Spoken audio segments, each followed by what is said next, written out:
Hi, my name is Sarah Kaler, and I'm running for City Commission. This community has served me well for many years, and I've recently felt the need to give back.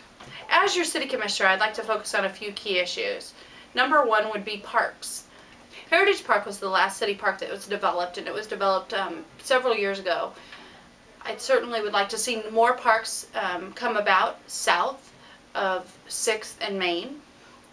We have a huge amount of our population that does live south of 6th and Main, and would like to see a new play park be developed by the city.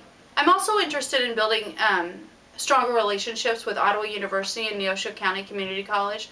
I personally can't imagine having the city of Ottawa without either one of those higher education institutions. Another important issue that I believe so strongly in is sidewalks and roads.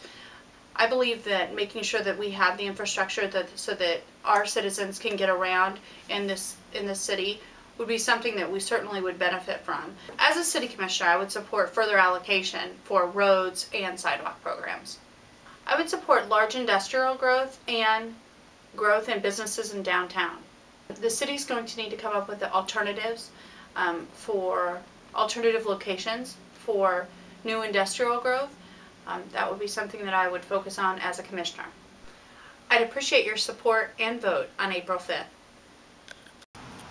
Vote for my mommy. Hey, check out my wife on Facebook at Sarah Kaler for Ottawa City Commission.